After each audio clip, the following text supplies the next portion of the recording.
Dile a los niños que vengan luego. Nos vamos. Ya, pues apúrense. Nos vamos. Pati, apure la causa, pues. Ya.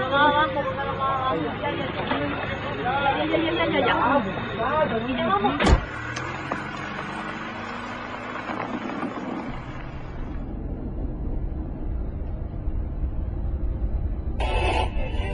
El crecimiento económico de Chile para este año supera todo lo esperado, convirtiendo a Chile en una de las economías más sólidas. Seguimos siendo modelo de progreso para el mundo. ¿Cómo es que llegamos a ser un país tan bacán, Tata, si antes era un país tan pobre? Esto comenzó hace muchos años, cuando ustedes no habían nacido.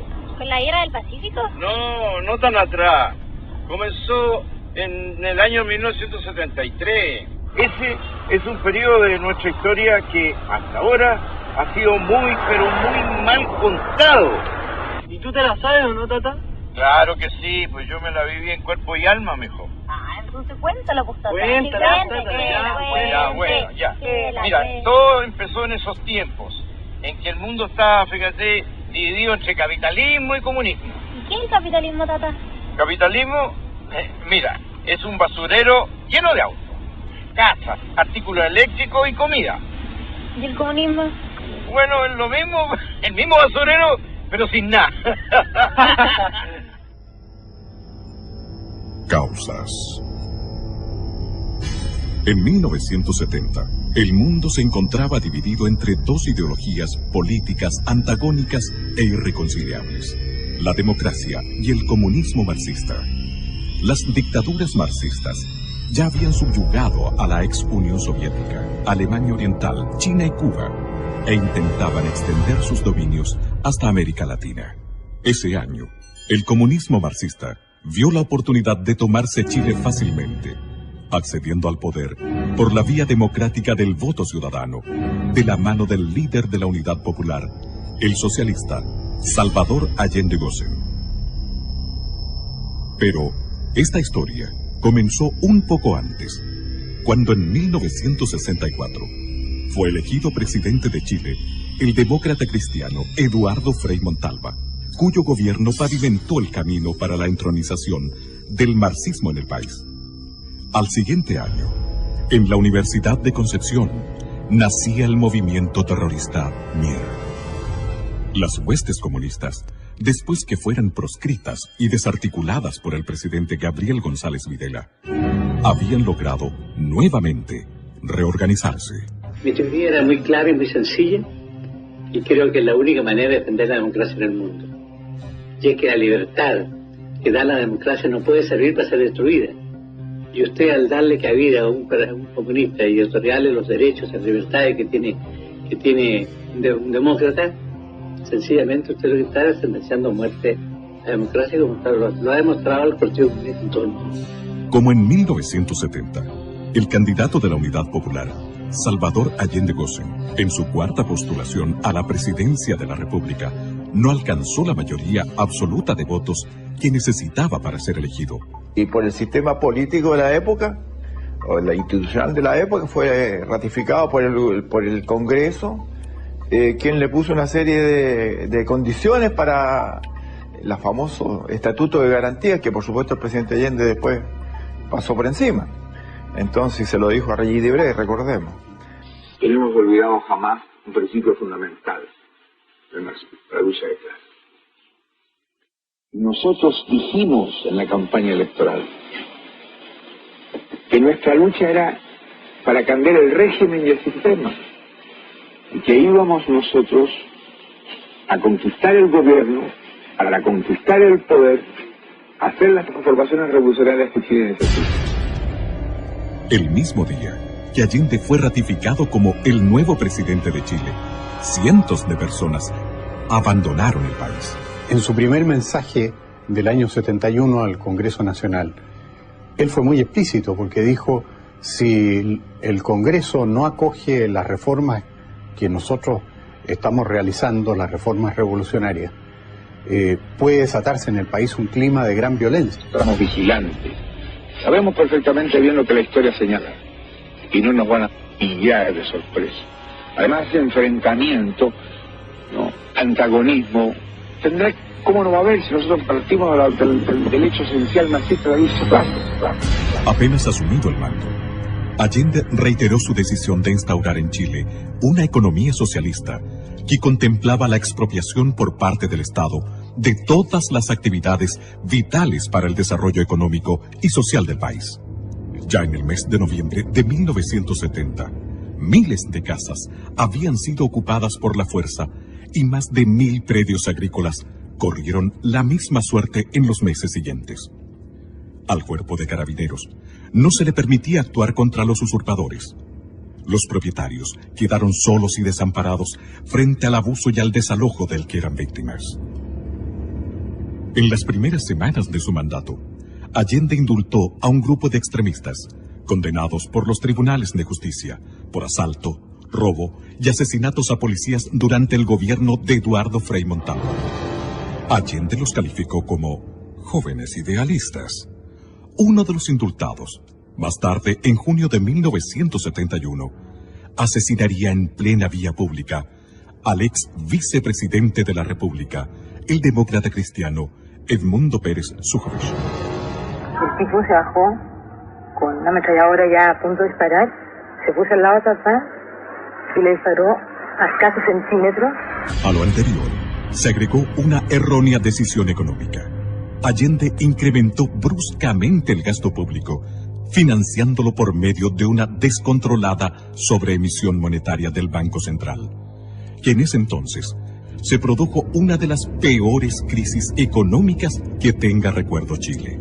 Fue una época bastante difícil, porque junto con el directorio de la CIMET muchas veces fuimos al Ministerio del Interior a reclamar, ¿no es cierto?, para que nos dieran fuerza pública. Las tomas no eran solamente la gente del interior de la fábrica, normalmente eran tomas hechas por gente del exterior de las empresas. Y ahí se crearon los cordones industriales de Vicuña Maquena, de Cerrillo, con criterios políticos. Pero eso no implica que esas empresas vayan a ser autónomas y vayan a tener independencia para producir. No. Nosotros somos y seremos partidarios de una economía centralizada. Las empresas tendrán que desarrollar los planes de producción que fije el gobierno. Allende promovió la creación de fuerzas paramilitares clandestinas, alentando la vía armada, los saqueos, las tomas de terrenos y predios para llevar a cabo la reforma agraria. Hubo asesinatos en todo el país, estados de emergencia, cadenas obligatorias de información, culminando con la internación de armas clandestinas que provocó una total inseguridad ciudadana. Muchas veces él en distintos discursos, porque era un hombre que tenía mucha facilidad de palabra, hablaba en distintas ocasiones, iba a poblaciones, ahí manifestaba en largas peroratas manifestaba sus puntos de vista con mucha elocuencia. Dijo frases tales como si hay una revolución reaccionaria, armas tendrá el pueblo. Corrían tiempos complejos, difíciles de imaginar para las nuevas generaciones de chilenos. La ciudadanía debió soportar innumerables atropellos, privaciones y temores.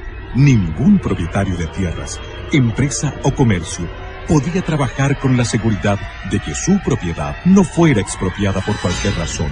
Fui con mis 4 hijos, con mi guagua en los brazos y mis hijos al lado mío y les dije, así que ustedes me tienen amenazada de muerte, aquí están mis hijos y aquí estoy yo. Mátenme cuando ustedes quieran. Yo sufrí mucho ahí. El clima de enfrentamientos que vivía Chile llegó a su punto de ebullición el miércoles 1 de diciembre de 1971, coincidiendo con la visita de Fidel Castro. Chile se da a conocer en el mundo por la acción de sus mujeres. Ellas se levantaron contra el gobierno porque el gobierno las presionaba a no tenerle alimentos para sus hijos. Donde habían colas me ponía para lo que fuera. No teníamos pasta de dientes, no había jabón, no había con qué hacerse aseo, no había con qué lavar, no había nada. Y además hicieron la mayor manifestación pública, la marcha de las cacerolas, que fue interrumpida por los terroristas del MIR que las apalearon, les tiraron papas con hojas de afeitar adentro, les clavaron los glúteos, en fin, 160 mujeres heridas en una marcha que nunca más se conoció en Chile. Muchos, y me recuerdo como el día de hoy, cuando muchos tipos de los cordones industriales se pusieron en las gradas del Santa Lucía y nos tiraban papas con gilet, como el día de hoy. Y las mujeres también se encerraron, se tomaron los jardines del Congreso Nacional y se amarraron en sus rejas. Y lloraban. Y la gente que pasaba le regalaba un pañuelo. Ellas añadieron un pañuelo que la gente les dejó y le dieron una vuelta completa con pañuelos a todo el Congreso Nacional. Perdone que me emocione, pero estos recuerdos son de un hijo para su padre. A la decidida y persistente resistencia de las mujeres chilenas se unieron los estudiantes, protestando ante el intento de implementar la Educación Nacional Unificada ENU, que escondía un plan de concientización de la juventud desde la enseñanza básica a la universitaria. Miles de estudiantes salieron a las calles a defender sus derechos y fueron apaleados por grupos extremistas con el beneplácito del ministro de Educación de la época, el radical Aníbal Palma. La crisis alcanzó muy pronto a los medios de comunicación. Perseguían a nuestros medios. Hubo una clausura de radios que duró 60 días. Las radios en Chile fueron en ese tiempo determinantes para informar a la población de lo que significaba caer en el comunismo. En marzo de 1972, una nueva y grave ilegalidad estremeció al país. Desde un avión de la línea aérea cubana de aviación, fueron desembarcadas en el aeropuerto de Pudahuel una serie de misteriosas cajas. Estas ingresaron al país vulnerando el procedimiento de control del Servicio Nacional de Aduanas, por orden expresa del entonces director de investigaciones y del propio ministro del Interior, Hernán del Canto. Semanas después, se pudo constatar que lo que contenían las cajas era armamento, ingresado ilegalmente al país, destinado al grupo de amigos personales de Allende, GAP. Que las únicas armas las pueden tener las Fuerzas Armadas, y este era un grupo armado paramilitar. Como fue muy criticado el hecho de que tuviera una Guardia Armada personal, GAP, después hicieron un cambio y dijeron no, si en realidad no es una Guardia Armada personal, es un grupo de amigos personales, y a eso obedece la sigla GAP. Años más tarde, el escritor cubano Norberto Fuentes confesaría en una de sus obras que ingresar armamento a Chile en cajas rotuladas como valija diplomática fue un procedimiento común del gobierno de Cuba durante el periodo de Allende. En junio de 1972, otra situación tensional sacudió al país al negarse el presidente Allende a promulgar completa la reforma constitucional aprobada por el Congreso, que volvía inexpropiables los predios inferiores a 40 hectáreas. Hay una ley. Esa ley indiscutiblemente nos va a llevar a nosotros a expropiar todas las haciendas, todos los fondos que supere el mínimo establecido por la ley. Y esto produjo un verdadero caos y desastre en la producción agrícola. Tanto es así de que las autoridades reconocieron en su tiempo de que la producción agrícola era equivalente al año 1935. Si no hubieran quitado el fondo, era como quitarme la vida. Y nos querían quitar el fondo porque estos desgraciados aprobaron una ley, ¿no es cierto?, de quitarle todos los fondos a los agricultores sin pagar ninguna indemnización. Al presidente de la República, por enésima vez, la actitud ilegal de la autoridad administrativa. La oposición consideró este acto inconstitucional.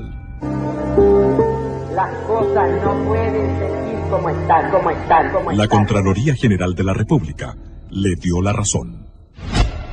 En medio de esta polémica, el Partido Nacional declaró que el presidente de la República, al no promulgar la reforma constitucional, estaba violando en forma deliberada y sistemática su promesa solemne de respetar y hacer cumplir la Constitución y las leyes. ¿Se imaginan ustedes cómo fue esto? en esos momentos en que había una efervescencia nacional, estuvimos a punto de una revolución. En el mes de octubre de 1972, en medio de una inflación galopante que superaba el 260% anual y ante la posibilidad de ser estatizados o ir a la quiebra, la agrupación de dueños de camiones inició un paro nacional.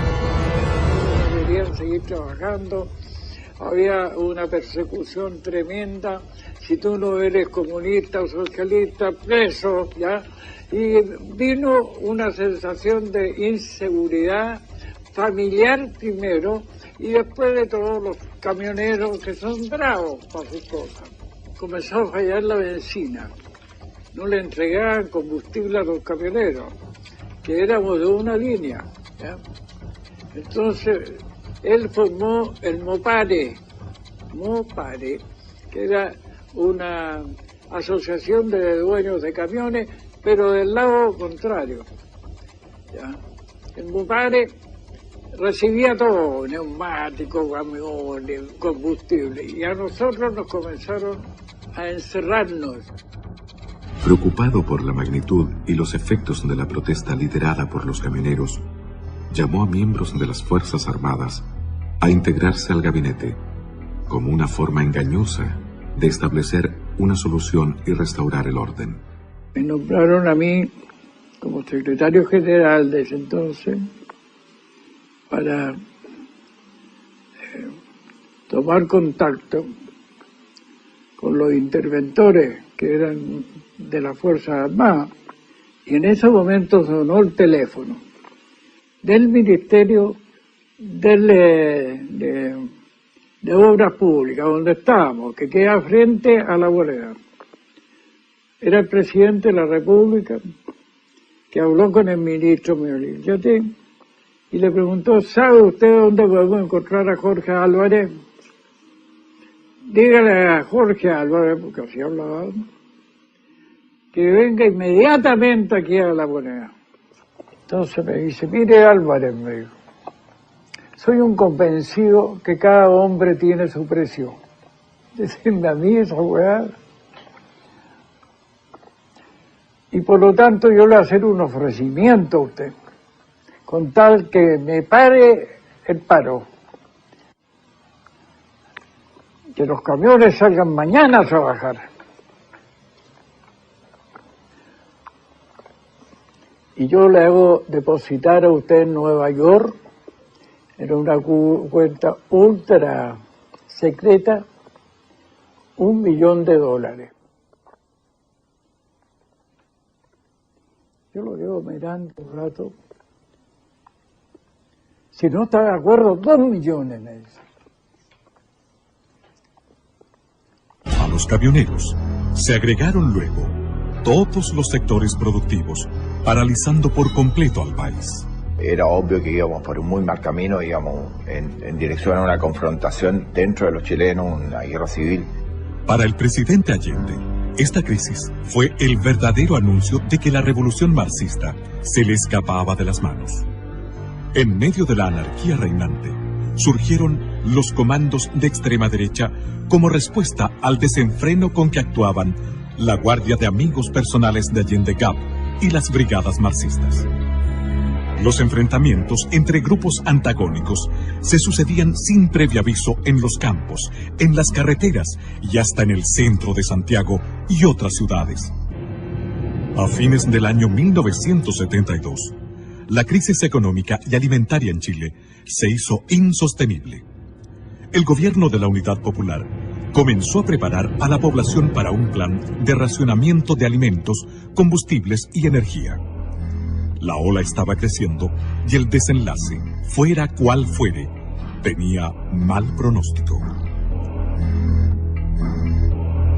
Las Fuerzas Armadas estaban inquietas ante el caos absolutamente visible y palpable, pero se mantenían observantes, fieles a la Constitución, sin intervenir pese al clamor popular que les imponía abruptamente hacer algo. La manera más gráfica y clara de saber lo que ocurría al interior de ellas se devela en alguno de los párrafos de un extenso memorándum confidencial del ejército emitido en 1973 que decía: se ha perdido el respeto por la vida humana, se mata sin temor ni escrúpulo. La propiedad privada tampoco es respetada. El gobierno no da sintonías de desear poner un fin drástico al extremismo en todas sus organizaciones. Las Fuerzas Armadas se sienten íntimamente engañadas y frustradas al constatar que grupos extremistas adversos que no vacilan en atacarlas y socavarlas actúan con el beneplácito de miembros del partido de gobierno. Se ha pasado a una nueva etapa de enfrentamiento en el que las Fuerzas Armadas han sido agredidas y penetradas. Se estima que la guerra no convencional ya ha comenzado. El 21 de mayo de 1973, al hablar en el Estadio Nacional ante sus enfervorizados seguidores, Allende afirmaba que, utilizando primero la ley, haré uso luego de la violencia revolucionaria si fuera necesario. Carlos Altamirano, que era probablemente el más exaltado de los elementos del gobierno de la Unidad Popular, le confesó a la periodista Patricia Pollicer en un libro que se llama Altamirano, cómo era la distribución de los elementos armados que tenía cada partido de la Unidad Popular. Y de esa cuenta uno saca la conclusión de que ellos tenían unos 10.000 hombres en armas. Yo me acuerdo que me regalaron, como recuerdo, una boina de un capitán de ejército cubano que había estado combatiendo contra nuestras fuerzas y había obviamente perdido la vida. Este ejército ilegal que se estaba preparando para un golpe que iba a permitir que la Unidad Popular se hiciera de la totalidad del poder. ¿Dónde estaban esos políticos cuya responsabilidad primordial, si no única, es la de velar por la paz, por la seguridad y por el progreso de la comunidad que los eligió? Cuando el Partido Socialista dice en su Congreso Anual de Chillán en 1961 que no descarta la toma del poder por las armas, y lo vuelve a repetir en los congresos de los años siguientes. Repentinamente, el 29 de junio de 1973, un regimiento blindado de Santiago se rebeló en el llamado Tanquetazo e invadió el perímetro de seguridad del Palacio de la Moneda. El levantamiento fue dominado en pocas horas por el mismo ejército, pero tuvo la virtud de revelar la verdadera actitud e intenciones del presidente Allende. Yo estoy aquí, en Tomás Moro, dijo por radio, con los elementos suficientes para defendernos. Llamo al pueblo a que se tome las industrias, todas las empresas, que estén alerta, que se vuelquen al centro, pero no para ser victimado. Que el pueblo salga a las calles, pero no para ser ametrallado. Que lo haga con prudencia, con cuanto elemento tenga en sus manos. Si llegó la hora, armas tendrá el pueblo. Pero nosotros estamos alerta y tenemos que decirle al pueblo que esté en una actitud vigilante. Y por eso en la concentración de esta tarde yo voy a plantear algunos aspectos en que el pueblo debe tener más conciencia. Usted está cumpliendo su programa, enfrentamiento continuo, permanente, hasta si ellos lo buscan, si ellos lo provocan. Ahora el enfrentamiento frontal. El viernes 6 de julio de 1973, el expresidente de Chile, Eduardo Frei Montalva, que fuera señalado por Pablo Neruda como el general civil del 11 de septiembre, reunido con los representantes de la Sociedad de Fomento Fabril, puso el dedo en la llaga al manifestar: el país está desintegrándose y si no se adoptan urgentes medidas rectificatorias, fatalmente se caerá en una cruenta dictadura marxista a la cubana. Nada puedo hacer yo, ni el Congreso, ni ningún civil. Desgraciadamente, este problema solo se arregla con fusiles. Y a continuación dijo: les aconsejo plantear sus aprehensiones directamente a los comandantes en jefe de las Fuerzas Armadas. Ojalá hoy mismo. El 22 de agosto de 1973, la Cámara de Diputados del Congreso Nacional aprobó e hizo público el acuerdo que expresaba la desaprobación del ente legislativo ante las circunstancias y evidencias de lo que estaba ocurriendo en Chile, afirmando en alguno de sus párrafos que el gobierno no ha incurrido en violaciones aisladas de la Constitución y de la ley, sino que ha hecho de ello un sistema permanente de conducta, atropellando sistemáticamente las atribuciones de los demás poderes del Estado, violando reiteradamente las garantías que la Constitución asegura a todos los habitantes de la República y permitido y amparado la creación de poderes paralelos y legítimos que constituyen gravísimo peligro para la nación. Un día después de la declaración de la Cámara de Diputados, el 23 de agosto de 1973, tras un confuso incidente que evidenció la pérdida del liderazgo del general Carlos Prats al interior del ejército, el gobierno de Allende procedió a entregar el mando total del ejército al general de división Augusto Pinochet Ugarte, previa dimisión voluntaria de su antecesor, el general Prats.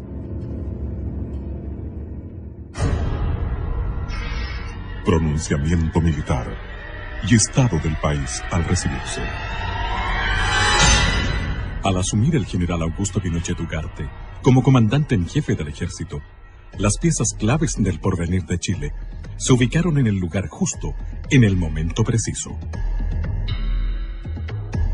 Por esos días, la muerte del joven subteniente del ejército Héctor Lacrampet, asesinado a balazos por un comando extremista, dirigido por el mexicano Jorge Albino Sosa Gil, junto a los furibundos llamados del socialista Carlos Altamirano a defender la revolución en las calles y al inminente riesgo de un autogolpe por parte del gobierno de Allende, determinaron la trascendental decisión al interior de las Fuerzas Armadas. Los oficiales, suboficiales, clase y soldados no tienen la obligación de prestarle obediencia. El 7 de septiembre de 1973, el almirante José Toribio Merino hizo llegar a manos de los generales Lee y Pinochet un mensaje claro y decisivo de su puño y letra. En él se señalaba el día y la hora en que las Fuerzas Armadas entrarían en acción. Los generales en jefe firmaron el documento comprometiéndose con la liberación de Chile. El día 10 de septiembre, a las 16 horas, zarpaba desde Valparaíso la Escuadra Nacional para integrarse a las maniobras navales internacionales UNITAS. Y cuando me recibo guardia de la noche, me doy cuenta que vamos con rumbo absolutamente contrario al que yo inicialmente suponía que debíamos ir para reunirnos con los buques de la Marina Norteamericana con la cual íbamos a hacer el ejercicio UNITAS. Y allí entonces se me entrega un papel donde dice las Fuerzas Armadas han decidido tomar el control del país. Y a este buque, que era el destructor Cochrane, le ha correspondido tomar el control del puerto de San Antonio. Ese mismo día, la totalidad del contingente del ejército se acuarteló en sus unidades. Al conocerse al día siguiente el fallo de la Corte Suprema respecto al desafuero del senador socialista Carlos Altamirano. Estas dos situaciones aparentemente fortuitas favorecieron el factor sorpresa de la acción liberadora, disminuyendo el riesgo de un mayor derramamiento de sangre. En la madrugada del 11 de septiembre de 1973, Augusto Pinochet, comandante en jefe del ejército, establece su cuartel general en el recinto militar de Peñalolén, mientras Gustavo Lee, comandante en jefe de la Fuerza Aérea, se instala en su cuartel general de la Academia de Guerra Aérea y el general Mendoza hace lo propio en el edificio de carabineros de General Norambuena, pleno centro de Santiago. En Valparaíso, el almirante Merino arriba a su cuartel general de la Academia de Guerra Naval. Minutos más tarde, la Escuadra Nacional reapareció sorpresivamente en Valparaíso, mientras las Fuerzas Armadas procedían a tomar la ciudad, desplegándose por toda la costa. En Santiago, el ejército hacía lo propio, acercándose a la Moneda. Santiago, 11 de septiembre de 1973, teniendo presente, primero, la gravísima crisis económica, social y moral las Fuerzas Armadas y Carabineros de Chile declaran, primero, que el señor presidente de la República debe proceder a la inmediata entrega de su alto cargo a las Fuerzas Armadas y Carabineros de Chile. La proclama de la Junta de Comandantes en Jefe de las Fuerzas Armadas y de Orden remeció a Chile entero. A las 7:30 de la mañana, la liberación de Chile estaba en marcha. Que en pocas horas, las Fuerzas Armadas controlaban todas las ciudades y centros estratégicos del país. Al atardecer del 11 de septiembre, la primera gran batalla por la libertad de Chile había concluido. A esa hora, el almirante José Toribio Merino llegaba en helicóptero hasta la escuela militar. Allí lo esperaban el general Augusto Pinochet, el general Gustavo Lee y el general César Mendoza. Fue la primera vez que se reunieron los 4 jefes de la Junta Militar. Tras los saludos marciales de rigor, dieron paso a los abrazos del triunfo y al comienzo del trabajo abrumador que tenían por delante. Semanas después del pronunciamiento militar, Patricio Elwin, uno de los principales líderes de la democracia cristiana, validó políticamente la acción de las Fuerzas Armadas de Chile al declarar en una entrevista a un corresponsal del News Service de Washington y Bonn. La llamada vía chilena de construcción del socialismo, que empujó y enarboló como bandera a la unidad popular y exhibió mucho en el extranjero, estaba rotundamente fracasada. Y eso lo sabían los militantes de la Unidad Popular y lo sabía Allende. Y por eso ellos se aprestaban, a través de la organización de milicias armadas, muy fuertemente equipadas, que constituían un verdadero ejército paralelo, para dar un autogolpe y asumir por la violencia la totalidad del poder. En estas circunstancias, pensamos que la acción de las Fuerzas Armadas simplemente se anticipó a ese riesgo para salvar al país de caer en una guerra civil o en una tiranía comunista. ¿Para qué queremos un nuevo gobierno? Queremos un nuevo gobierno para que venga a haber seguridad en la familia chilena, para que las mujeres puedan dedicarse a tu casa y a tus hijos y no tengan que estar perdiendo horas y horas, días enteros, en hacer la cola del aceite, la cola de la harina, la cola del azúcar, la cola del pan. La primera batalla había sido ganada, pero ahora venía otra, más larga y compleja que la anterior. Y bajó mi general en manga de camisa, con manga corta, en manga de camisa, y se sentó ahí y dijo, bueno, pues amigos, ustedes saben por qué están aquí. No, nosotros no teníamos muy clara la situación. Dijo, porque vamos a formar un comité asesor, porque me tienen que ayudar, pues amigos. Recibían un país absolutamente quebrado, desde el punto de vista económico, social, de todo punto de vista, y especialmente esa confrontación que había entre los chilenos era muy profunda. Así lo estimaba también el expresidente demócrata cristiano, don Eduardo Frei Montalva. Vengo a este sitio para, junto con todas las iglesias de Chile, orar por la paz y la reconstrucción de nuestra patria. Señor general,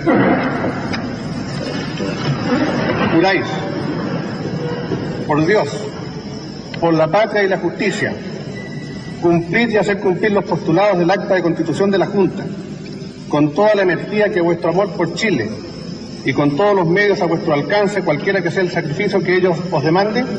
Sí lo juro. Sí lo juro. Sí juro. Sí juro. Ese mismo día se comunicó a las representaciones diplomáticas acreditadas en el país que la Junta Militar había asumido el mando supremo de la nación y que se rompía relaciones con Cuba y con Rusia.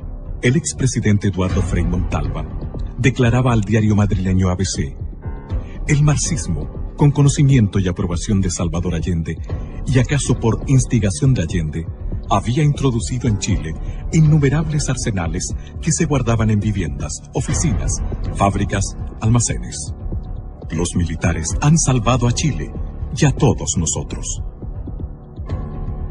Ese mismo día, 11 de octubre de 1973, al término del primer mes del pronunciamiento militar, el general Pinochet dio lectura a un informe sobre la situación sociopolítica del país, en el que advirtió que la tarea que estaban comenzando exigiría de grandes esfuerzos y largo tiempo. El país vive en estos momentos una de las etapas más difíciles de su historia. Ella es el fruto de una pesada herencia que recibimos. Las palabras del general Pinochet, refiriéndose a que no había plazos ni fechas claras acerca del término de su misión al mando de Chile, no fueron bien recibidas por la clase política chilena, en especial por los partidos de centro que esperaban ser beneficiados con una entrega inmediata del poder por parte de las Fuerzas Armadas. Hasta el mes de julio de 1974, Chile fue conducido por un poder ejecutivo colegiado, en el cual compartían responsabilidades los 4 miembros de la Junta. En esta fecha, mediante el decreto ley 806, el general Pinochet recibió el título de presidente de la República. En tanto, la Junta quedó investida de poderes constituyentes y legislativos. Leyes. El poder legislativo, encabezado por el almirante José Toribio Merino, en 17 años de las Fuerzas Armadas y Carabineros de Chile, tuvo el promedio de aprobar una ley cada 3 días. En 17 años de gobierno de las Fuerzas Armadas y Carabineros, se promulgaron 4.652 leyes. En 21 años de gobiernos políticos, se han promulgado 1.556 leyes.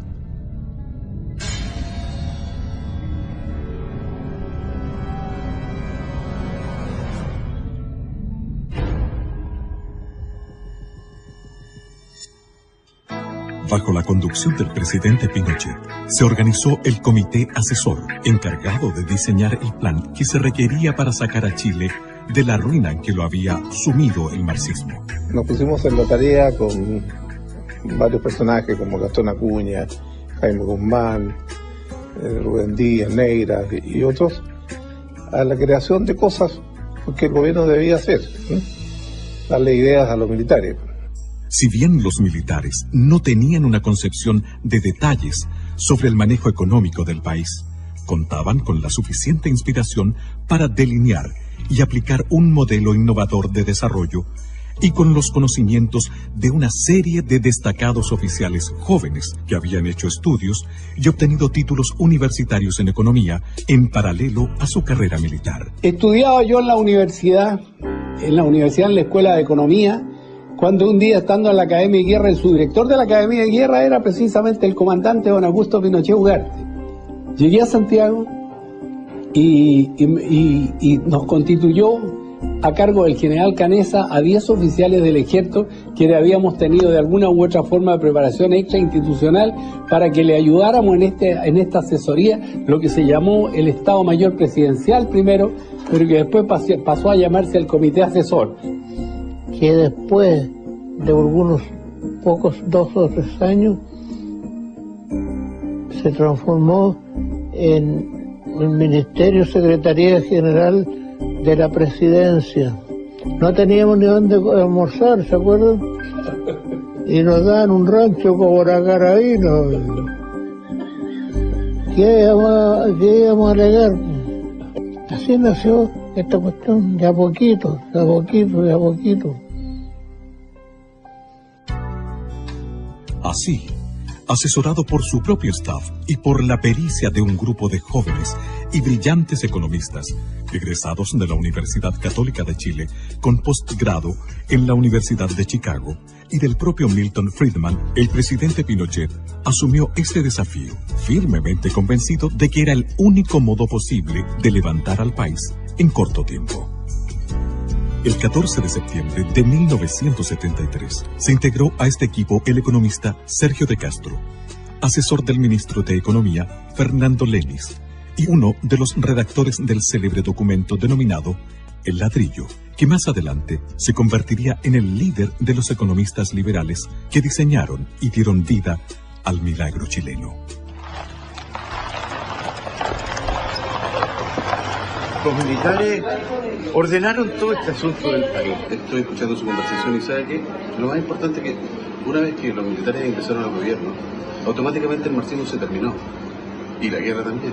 Ojalá hubiese sido así, porque a partir del 11 de septiembre del 73 se renovó con mayor fuerza la guerra irregular. Tata, ¿qué es la guerra irregular? ¿No son tan guerras? Mira, son guerras no como las tradicionales, es cuando no se ve el enemigo de cara. Eso es terrorismo, es lo que pasa con las FARC, con los talibanes. Chuta, ¿y eso pasó aquí en Chile, Tata? Sí, y muchas cosas más, porque a partir del 11 de septiembre del 73 vinieron muchos problemas, pero hay muchos que lo niegan. ¿Sabes, Tata? No entiendo nada. No te preocupes, yo te voy a explicar. La guerra irregular, atentado al presidente y Carrizal Bajo. Durante el gobierno de Allende, el senador comunista Volodya Teitelboy comentó públicamente que morirían entre 500.000 a 1 millón de chilenos al estallar la guerra civil.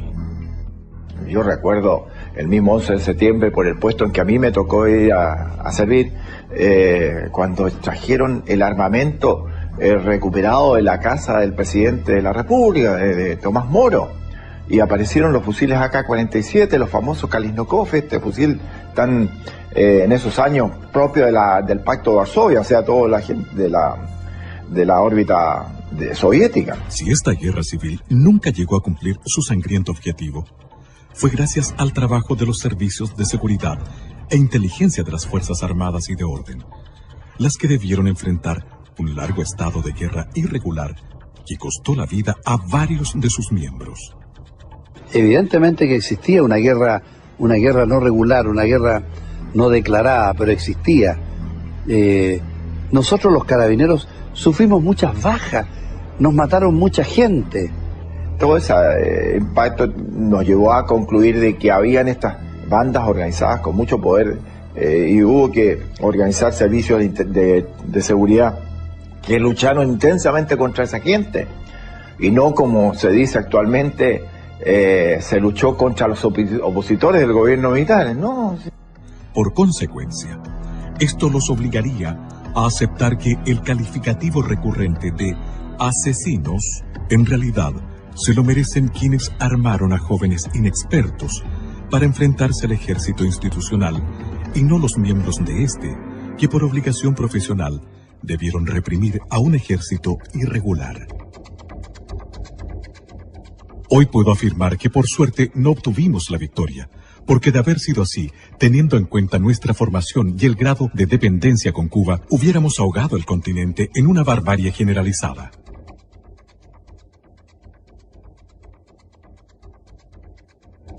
Una de nuestras consignas era hacer de la cordillera de los Andes la sierra maestra de América Latina, donde primero hubiéramos fusilado a los militares, después a los opositores y luego a los compañeros que se opusieran a nuestro autoritarismo.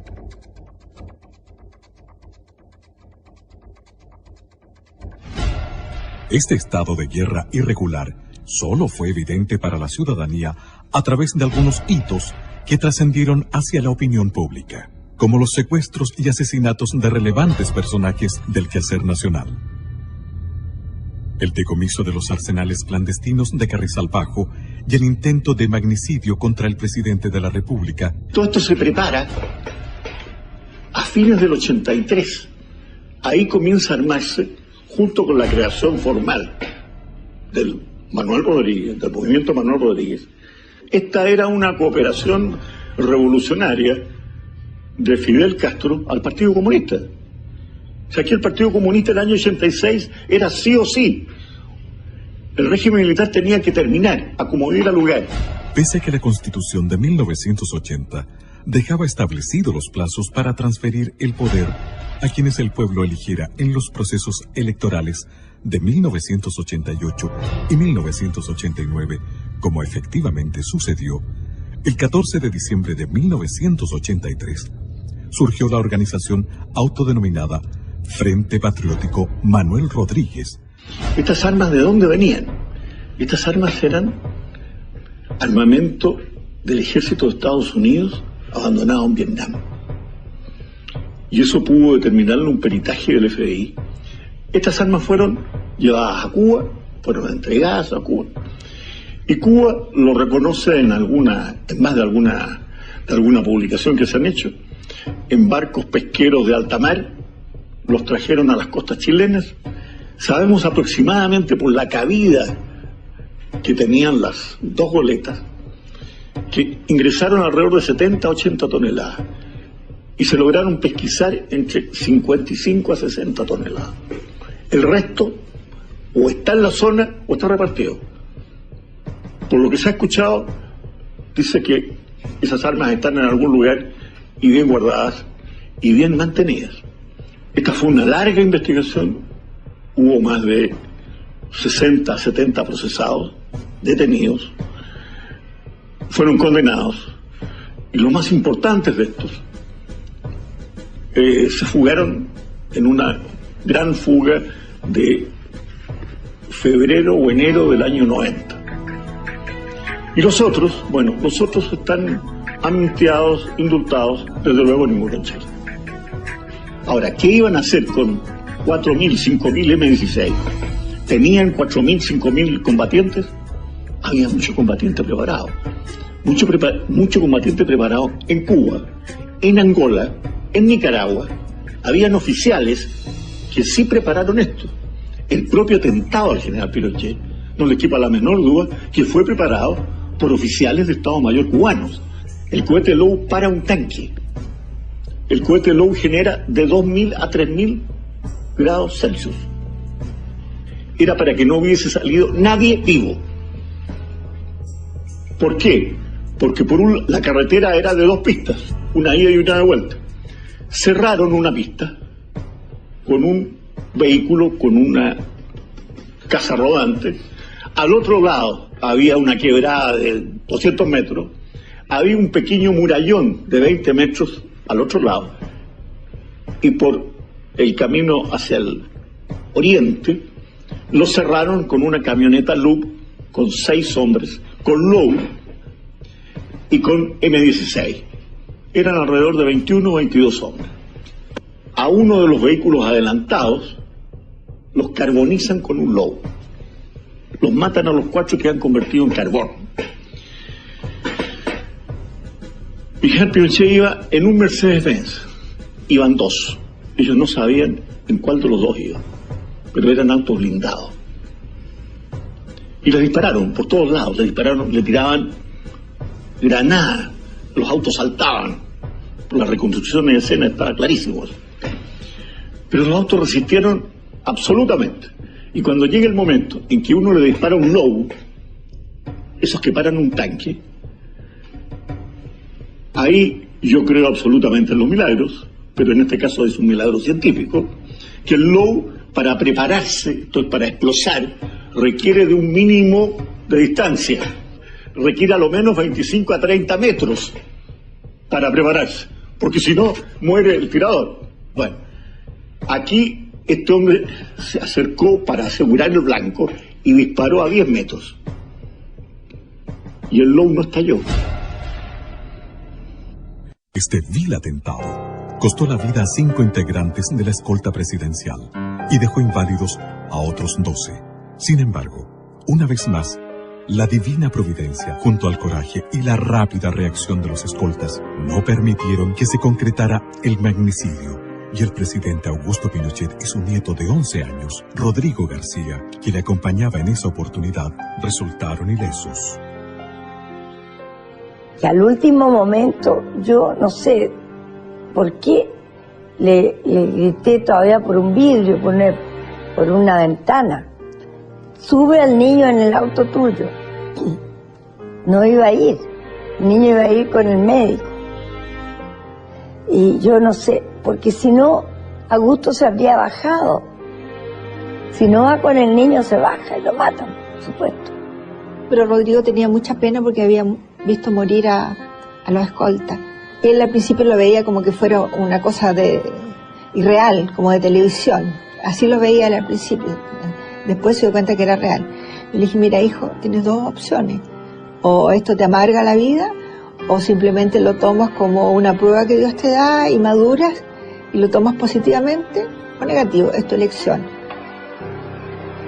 Al hacerse público este cruel atentado en contra del primer mandatario de la República, la ciudad de Santiago se volcó a las calles en una marcha que congregó sobre 700.000 personas, que desfilaron durante 8 horas frente a su presidente. Destacando las escarapelas del partido Avanzada Nacional, bastión nacionalista que llegó a tener 122.000 militantes.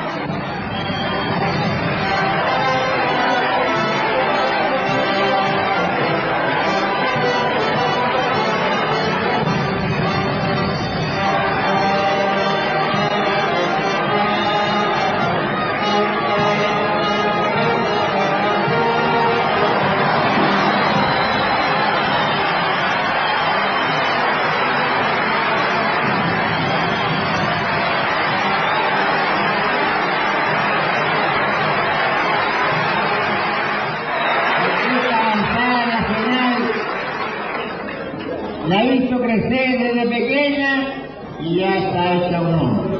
Pero debemos darle la energía suficiente para que sea la primera, el primero de los partidos políticos. Surgió precisamente Avanzada Nacional, como he dicho, el 21 de mayo de 1987, con el propósito de contribuir a la tarea histórica de la reconstrucción nacional. Reconstrucción nacional que inició, o que se inició, con el pronunciamiento militar del 11 de septiembre de 1973. Después de sufrir el más vil atentado que me ha permitido seguir viviendo para luchar por la libertad de nuestra patria, reitero que, mientras él me lo permita, emplearé todas mis energías al servicio de esta tierra que tanto. Qué heavy, tata. Mansa historia que no conocíamos. Creo que yo no me sabía la historia completa. Es natural que así sea, porque se ha dicho pocas verdades y muchas mentiras durante largo tiempo. La Concertación se ha empecinado en escribir la historia de Chile solo con fragmentos de verdad. Los logros. El legado del presidente Augusto Pinochet a Chile. El presidente Augusto Pinochet asumió el gigantesco desafío de reconstruir a Chile no solo en el aspecto económico, sino como nación y Estado. Este ideario quedó plenamente expresado en los documentos Declaración de Principios del 11 de marzo de 1974 y en el Objetivo Nacional del 23 de diciembre de 1975, que sirvieron luego de base para reformular la Carta Fundamental y Constitución de la República, sometida a plebiscito el año 1980. Por razones obvias, el mayor esfuerzo inicial fue puesto en la recuperación económica. Y si hay un logro indesmentible, aceptado tanto por adherentes y adversarios del gobierno de las Fuerzas Armadas y de Orden, es que éste recibió un Chile en ruinas y entregó un país en orden y progreso. Cuando en el resto del mundo, en prácticamente todo el mundo, existía una política muy estatista, muy socialista, en que era absolutamente distinta de esta economía. En el mismo Chile, la economía estaba absolutamente fijada y manejada, estaban fijadas las tasas de interés, estaban fijados 3.500 precios, sencillamente estaba desconocida prácticamente la propiedad privada. En 1975, para sacar al país de la ruina financiera en que lo había sumido Allende, el gobierno se vio en la necesidad de implementar un tratamiento económico de choque. Tras unos primeros años de dificultades, el método aplicado comenzó a afianzarse y el país inició una rápida recuperación económica. El sorprendente progreso y prosperidad de Chile motivó a que el mundo comenzara a hablar muy pronto del milagro chileno. Años más tarde, en 1985, en medio de la primera gran crisis que estremeció conjuntamente a todas las economías del planeta, el gobierno llamó a integrar el gabinete a Hernán Vigil. Tras conocer su propuesta para superar el aciago momento, el presidente Pinochet lo nombró ministro de Hacienda. bajo su gestión, se retornó a los principios liberales implementados con éxito por los Chicago Boys. Se controló la crisis y se inició el notable crecimiento económico que llevó a Chile a duplicar su PGB en los siguientes 10 años. En Chile y en el mundo se habló entonces del segundo milagro chileno. Posteriormente, entre los años 1985 y 1990, y dado su exitoso resultado, el sistema financiero aplicado en Chile fue adoptado por los gobiernos de Estados Unidos e Inglaterra y, paradójicamente, tras la caída del comunismo, por la mayoría de los gobiernos socialdemócratas. Que los logros del gobierno militar son muy grandes, que se han tratado de minimizar por el mundo político hoy día, pero hay que visualizarlo en todo su contexto. Fíjese que él nunca hacía mención de las cosas que había hecho. No se vanagloriaba de nada. Siempre pensaba que tenía que completar otras metas, que no todo estaba terminado. Yo creo que el tema de las obras de mi papá, no creo que nadie debe mencionar nada, es simplemente la historia. Hoy Chile es lo que es gracias a él. Justamente en la parte educacional, que hoy está tan de moda, era uno de los puntos que él siempre quiso completar. Consciente de la urgente necesidad de dotar a Chile de un sistema descentralizador que potenciara los recursos humanos, materiales y productivos de cada lugar geográfico del país, el gobierno dictó uno de los decretos más significativos para el desarrollo de Chile, el Decreto Ley número 575, que instauró la visionaria división política y administrativa del país, conocida como la regionalización. Y todos integrados a hacer lo que estamos haciendo. Si todos tenemos un objetivo, que es levantar a la nación. No se trata de levantar una parte, se trata de levantar todo el país. Me dijo, yo quiero, así con la voz que tenía, yo quiero un organismo de colaboración al más alto nivel y en todas las direcciones. ¿Está claro? Sí, mi general. Bien, a trabajar. Esta nueva división política y administrativa de Chile fue un paso gigantesco en pos de la integración del país, que hasta la fecha aparecía extremadamente dependiente del gobierno central. Tras la regionalización, con notable visión geopolítica, el presidente Pinochet hizo realidad la construcción de la Carretera Austral, la ruta más hermosa de nuestro país, integrando a Chile, el extremo sur y a sus habitantes. Era el país a un porcentaje importante, el país que estaba totalmente aislado. Y el regimiento Araucano Osorno inició el camino, la carretera austral, desde el lago Yelcho hacia el sur. El presidente de la República dispuso que se iniciara el camino desde Chaitén al sur, y es así como el año 82 se inauguró el tramo de Chaitén a Coyhaique, 420 kilómetros. Y además de esos 420 kilómetros se hicieron 7 caminos transversales. ¿Ante cuánto teníamos que sacrificarlo para salir a hacer nuestro trámite?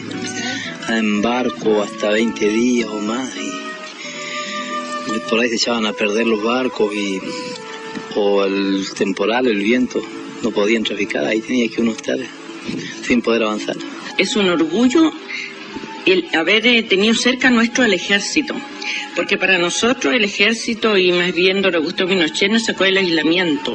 Antiguamente Chile llegaba a Puerto Montt y nosotros supimos que en realidad éramos chilenos cuando llegamos a ver, cuando llegó el ejército a Villamurta a desembarcarse en una barcaza y ver uniformados que nos dijeron que nos sacarían del aislamiento. A él le gustaba estar con la gente. Yo le digo una cosa, el general Pinochet recorrió la carretera austral todos los años, 1 o 2 veces, ¿no? Entregó escuelas, tomó contacto con la gente, entregó centrales hidroeléctricas, entregó postas. Recorrió toda la carretera, pasó por la carretera. Sí, fuimos al encuentro de él cuando yo trabajaba en Guadalajara ese tiempo, y al cruce de Guadalajara fuimos. a darle un esquinazo. Esta región a él lo recordará por las grandes obras, porque es el único presidente que ha tenido Chile que se ha acordado de nosotros. Es el único que nos hizo una carretera austral, el único que dio luz, que dio teléfono y que nos dio las comodidades que hoy tenemos. En septiembre de 1973, el sector de la gran minería del cobre, soporte económico de Chile actual, estaba tan arruinado y abandonado como el país mismo. Cuando llegué a la minería, era un sector que estaba con una explotación bastante incipiente. Para muestra, darte un botón. No tenían dónde hacer la depositación de los relaves en el cobre. Y la depositación de relaves, lo mismo que a usted le entregan una casa sin alcantarillado. ¿Cómo sigue produciendo? Esa sola cosa obligó a hacer una serie de asuntos que sería imposible explicarle en 2 minutos, pero que significó un trabajo bárbaro. Durante el gobierno de don Eduardo Frei Montalva, se decidió que las compañías estadounidenses debían entregar al Estado el 51% del negocio, conservando ellas el 49% y también su administración, ya que en Chile no había conocimientos ni especialistas para administrar exitosamente este sector.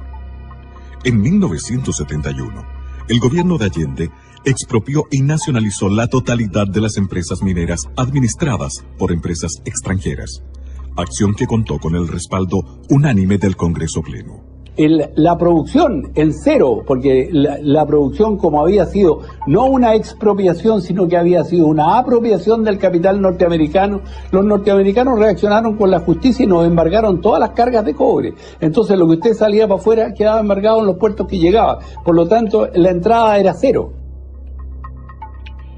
El presidente Pinochet concibió a las empresas que conformaban la gran minería del cobre como una entidad unitaria regida por una política general global, con objeto de maximizar la eficiencia y aprovechar la economía a escala. Así fue que en 1976, el Decreto Ley 1350 creó Codelco Chile. Para hacerse cargo de esta magna tarea, el presidente nominó al general Orlando Urbina Herrera, a quien sucedió más tarde el coronel Daniel Gastón Fres, como presidente ejecutivo. A fines de los años 70, Chile comenzó a despegar. La economía y el sector productivo daban claras señales de crecimiento y reactivación. En ese momento, el presidente Pinochet decidió abordar otras importantes reestructuraciones que Chile necesitaba para consolidarse como una gran nación. Llevó a cabo la modernización de la justicia a través de la reconstrucción del Poder Judicial y la modernización de la Tesorería General de la República, del Servicio Nacional de Aduanas y de la Casa de Moneda de Chile. Con el fin de dar normalidad a la economía nacional, se creó la Superintendencia de Bancos e Instituciones Financieras y la Superintendencia de Valores y Seguros. Lo principal o lo definitivo fue el aceptar e introducir, mejor dicho, la política de mercado, la llamada en ese momento política social de mercado, como su nombre lo dice. Anticipándose a las tendencias del mundo actual, redujo el tamaño del Estado y modernizó todas sus funciones. Creó o reformuló ministerios y encargó innumerables estudios para orientar certeramente todas las refundaciones. Se dio a conocer el mapa de la extrema pobreza en Chile. Un estudio encargado por el AODEPLAN y al Instituto de Economía de la Universidad Católica, con objeto de conocer la cantidad y distribución de los pobres en el país. Documento que permitió contar por primera vez en la historia de Chile con datos fidedignos para orientar objetivamente el gasto social del Estado.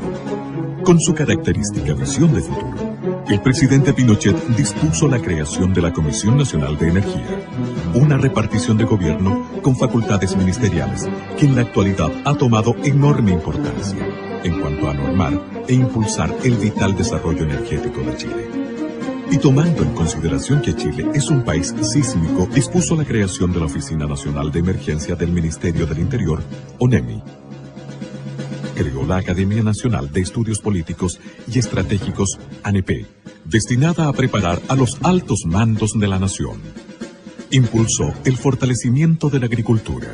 Y eso produjo el auge que hemos tenido en la producción agrícola, que hoy día Chile exporta miles de millones de dólares, y eso ha significado que se cree casi 800.000 personas trabajando en el agro, en una actividad pujante, cada día más renovada y más activa.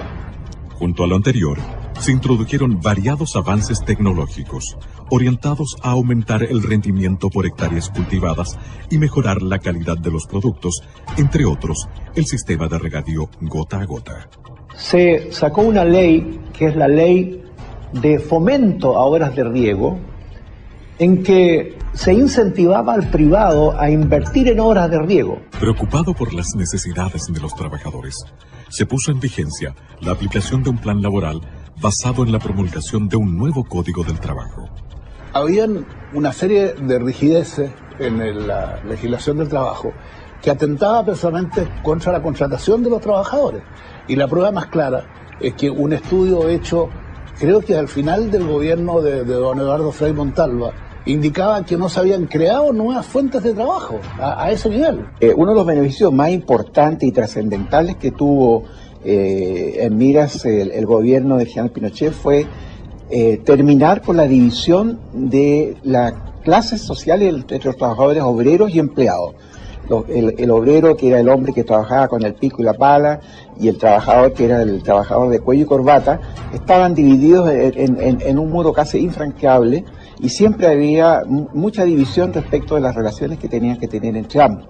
En el sector salud, el gobierno reformuló prácticamente todo, con objeto de elevar los estándares de servicio y de acceso a la salud en Chile.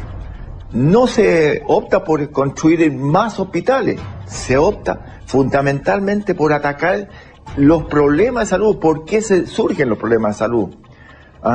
Vamos a atender a la madre, vamos a evitar la desnutrición, vamos a buscar llegar al máximo de la ciudadanía, postas a lo largo de todo el país, de modo que efectivamente la gente, desde los comienzos del nacimiento del niño, estuviera bien alimentado. Se crean programas de alimentación en los colegios. Para mejorar el servicio a las personas, reemplazó el Servicio Nacional de Salud y el Servicio Médico Nacional de Empleados por el Fondo Nacional de Salud, FONASA. Además, puso en marcha el nuevo sistema de salud, ISAPRE. Los índices de salud durante el gobierno militar, reconocidos no por el mismo gobierno militar ni por el Instituto Nacional de Estadística, sino que por la Organización Mundial de la Salud. Los índices estaban cercanos a los países desarrollados. Las innovaciones alcanzaron también al área previsional, reemplazando un sistema de reparto en manos del Estado por una gran reforma, creando un nuevo sistema de pensiones de vejez, invalidez y sobrevivencia. Usted comprenderá que si las cajas de previsión estaban quebradas todas las cajas de previsión, el sistema previsional chileno no es que lo hayan inventado porque había que reinventar uno nuevo por ponerle nombre, era porque estaba todo en el suelo. El manejo de fondos pasó a manos privadas a través de las administradoras de fondos de pensiones, AFP. Al mismo tiempo que es efectivo y eficiente, y que es copiado por muchos países del mundo, permite generar en Chile una tasa de ahorro excepcional, de luego en Latinoamérica. Modificó el sistema educacional chileno con objeto de vincularlo con la realidad laboral y productiva del país, a través de la Ley Orgánica Constitucional de Enseñanza LOCE, que establece los requisitos mínimos que deben cumplir los niveles de enseñanza básica y media. Antiguamente teníamos alrededor de 100.000 alumnos en la educación superior, llegamos a 300.000 alumnos en la educación superior, abriendo las posibilidades de la universidad a muchos chilenos. Estableció la beca Presidente de la República, que ha sido útil para la formación de excelencia y reforzamiento de las nuevas generaciones en centros de estudios en Chile y en el exterior. En 1980, tras varios años de estudios y redacción que comenzaron en 1974, el gobierno de las Fuerzas Armadas y de Orden sometió a la opinión de la ciudadanía el texto de la nueva Constitución de la República de Chile, a través de un plebiscito que convocó sin distingos políticos partidistas a todos los chilenos residentes en el territorio nacional. Total nacional. Votos sí, 3.400.000. 943.068. Votos no, 1.729.018. Nulos, 165.855. El país aprobó la nueva Carta Fundamental, que hasta hoy rige a Chile, dándole pleno respaldo a las reformas y modernizaciones presentes en ella, como también a las disposiciones transitorias que establecían que la Junta de Gobierno asumía las funciones legislativas y constituyentes con el capitán general Augusto Pinochet Ugarte como única autoridad ejecutiva a nivel nacional, y al marco institucional que establecía el mecanismo para la sucesión del presidente a través de un plebiscito a efectuarse en 1988 y posteriormente, según los resultados de este, la realización de elecciones libres presidenciales y parlamentarias en 1989, tal cual aconteció. Reafirmando lo anterior, el presidente Pinochet dispuso e impulsó la construcción de las instalaciones del actual Congreso Nacional en la ciudad de Valparaíso y creó la ley de partidos políticos con la cual se rigen la totalidad de los partidos existentes en la actualidad. Con notable visión geoeconómica, el presidente Pinochet puso especial énfasis en el desarrollo del comercio exterior que años más tarde daría paso a los innumerables tratados de libre comercio que han significado prosperidad económica y nuevas fuentes de trabajo en Chile.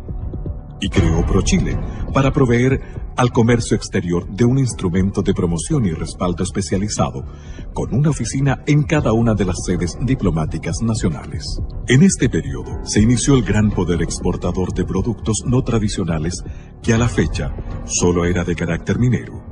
Chile se convirtió en el principal país exportador hortofrutícola del hemisferio sur. Se dispuso la apertura de la economía al mundo exterior. Se eliminaron las barreras no arancelarias y se aplicó la rebaja y uniformidad de los aranceles. Hecho este último que permitió al presidente Pinochet concretar dos logros en uno. Al implementar la zona franca de Iquique y el moderno aeropuerto en la misma ciudad, como medio de estimular la recuperación económica de la zona. Creó el Servicio Nacional de Turismo, Sernatur, encargada de la promoción del turismo a nivel nacional e internacional. No solo las grandes transformaciones y modernizaciones ocuparon al presidente Pinochet.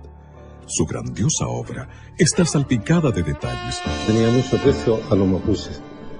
Y tanto así que, por ejemplo, en el Consejo Económico Social, su principal preocupación fue tener un representante del mundo mapuche ahí, que fue el profesor Efraín Nahuelpan, que vive en Villarrica.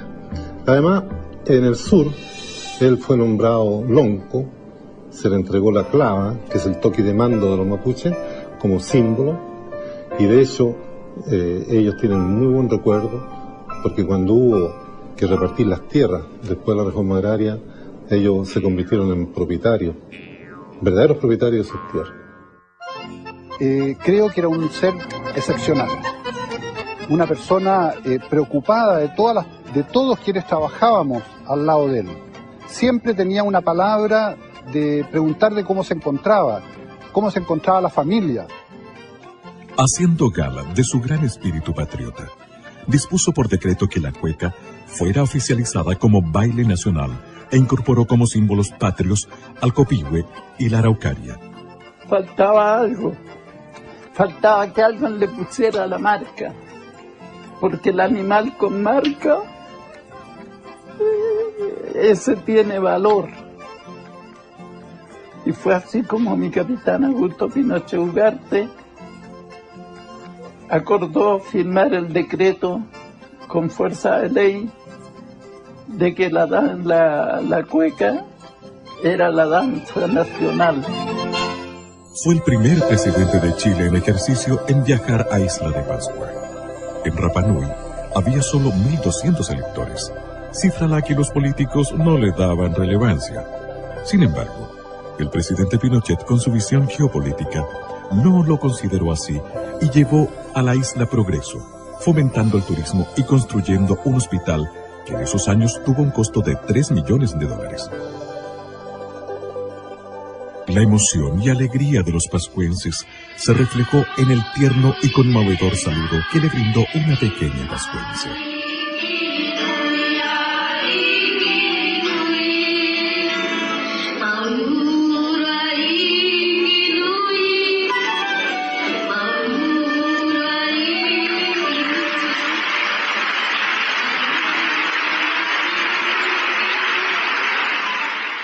Es dable destacar que durante el gobierno del presidente Pinochet, en Chile se realizó la mayor cantidad de obras públicas y sociales que se haya gestado antes en el país. Se creó e instauró el innovador sistema de subsidios de gobierno anteriormente inexistente, como método para facilitar el acceso de los chilenos a vivienda, salud, educación, pensiones y otros bienes. Se inició la erradicación de las poblaciones marginales, trasladándolas a lugares más saludables y hospitalarios. Se construyeron 550.000 viviendas que beneficiaron a 2.600.000 personas, entregando además 309.000 subsidios habitacionales.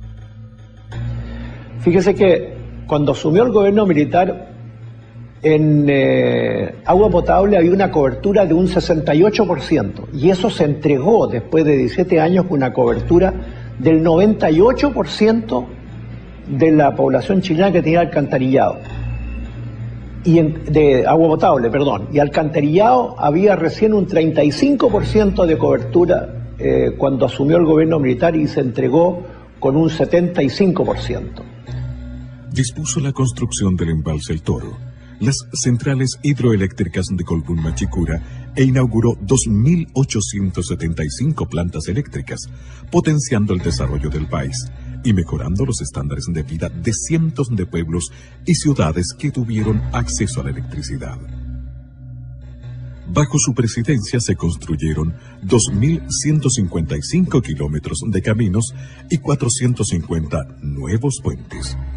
No conozco ninguno de los puentes que se hicieron durante nuestro gobierno que se hayan caído por algún problema, como también han sucedido últimamente.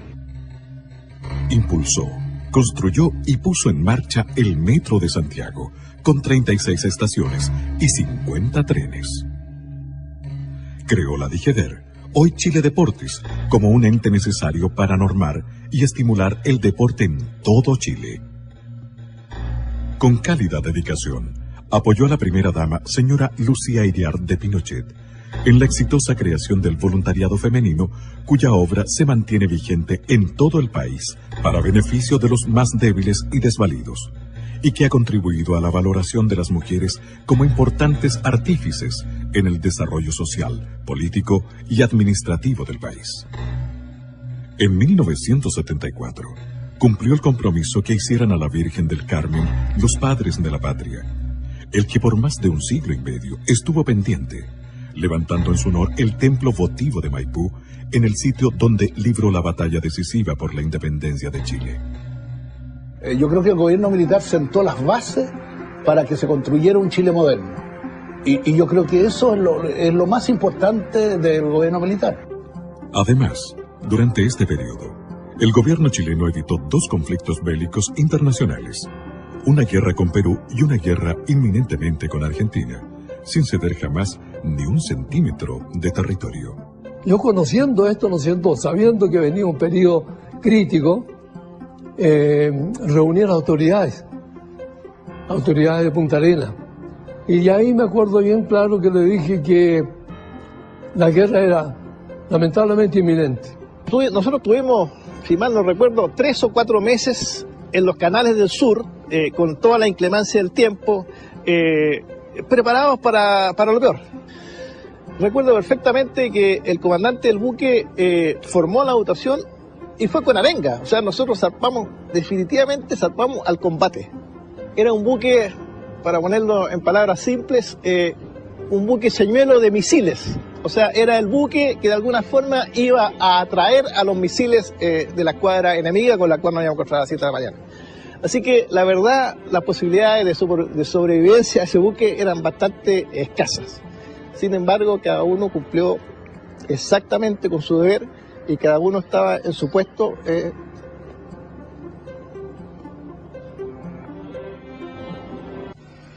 Y muchas veces, señores, tuve que soportar la tensión de ver cómo la República Hermana de Argentina efectuaba ejercicios, acciones de guerra hasta la línea de frontera.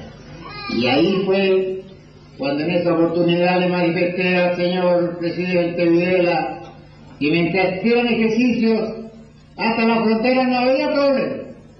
Pero ahí se pasaba la línea de frontera.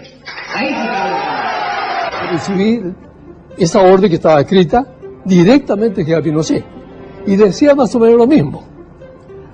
Ante posible acción ofensiva de fuerzas argentinas, defenderá su zona jurisdiccional combatiendo hasta el último hombre.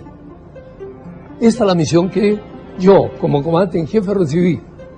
No hay ser humano en el mundo que odie más la guerra que no sea el militar. Porque el militar conoce la guerra desde adentro y en profundidad.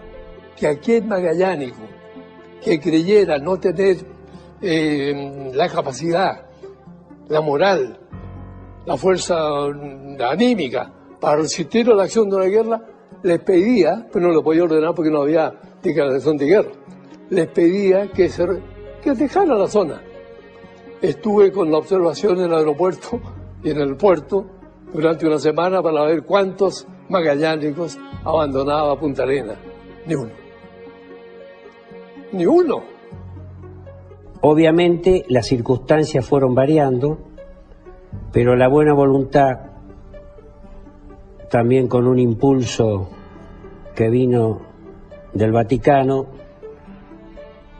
evitó que nuestros países hermanos desde siempre entraran en un conflicto bélico. En 1987, Chile recibió la ilustre visita de su santidad, el Papa Juan Pablo II, principal artífice mediador en el Tratado de Paz entre Chile y Argentina. Si hay una imagen que todos los chilenos recordamos de aquella ocasión, es la de su santidad el Papa Juan Pablo II en los balcones de la Moneda acompañado del presidente Pinochet, ovacionados por una multitud congregada en la Plaza de la Constitución. Ese mismo pastor, jefe de la iglesia en el orbe, que tras reunirse con el presidente Pinochet por 3/4 de hora, en vez de los 20 minutos programados por agenda, se reunió con los obispos de la iglesia chilena y en ese encuentro privado les dispuso su total presidencia y participación en la marcha política del país.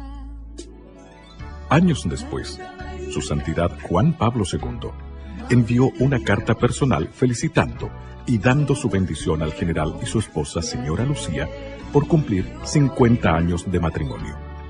Y no podía ser de otra manera.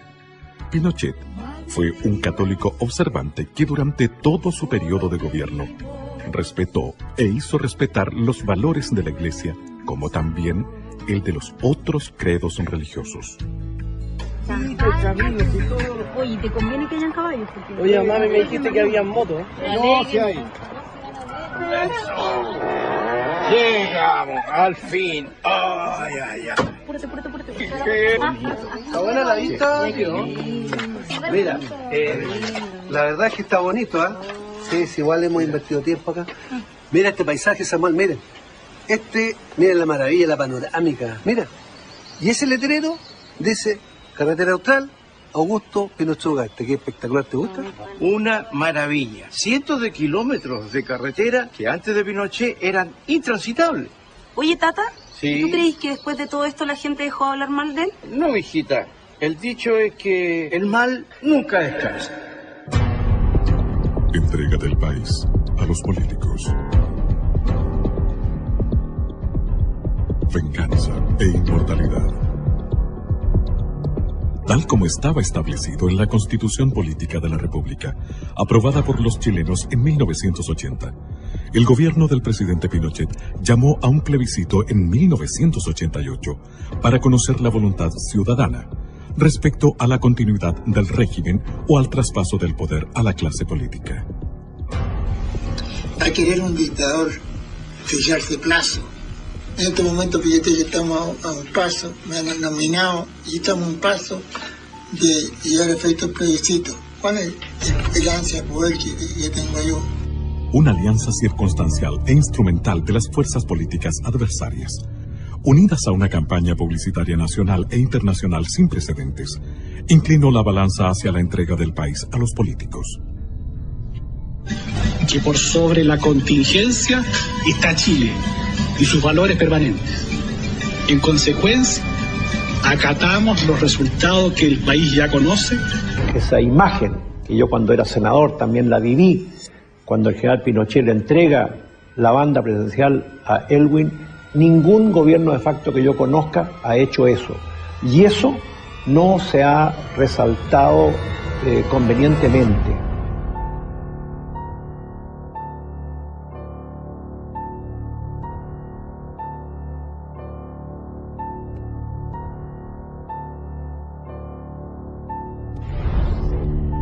Las instrucciones a los ministros, a los intendentes, fue preparar una entrega modelo. Y así se hizo en cada una de las oficinas públicas, entregar totalmente transparentado lo que era en ese minuto el organismo fiscal. Se entregaba a una nación ordenada, fuerte y sólida, que ostentaba un 5% de cesantía y un 7% de crecimiento económico.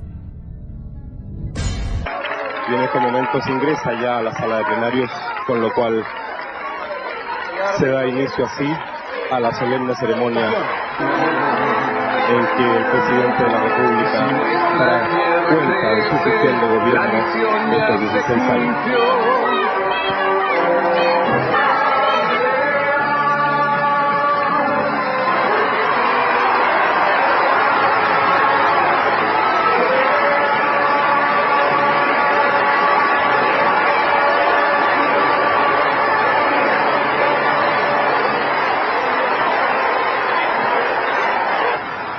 Compatriotas, hoy puedo decirles con plena tranquilidad de conciencia y gran satisfacción que la misión emprendida en septiembre del año 1973 se encuentra totalmente cumplida. Chilenas y chilenos, tengo fe en los chilenos y esperanza en su promisorio destino. La tengo porque en estos 16 años de trabajo conjunto hemos forjado una orden institucional cuya solidez y coherencia constituyen el fundamento más sólido para seguir avanzando hacia el pleno desarrollo. No olvidemos nunca que fuimos capaces de levantar a Chile de las ruinas y que hemos construido un país nuevo, moderno y pujante. En consecuencia, comprometámonos ahora y para siempre a no permitir jamás que nuestro país deje de ser esa patria orgullosa, soberana y libre que tanto amamos. ¡Viva Chile!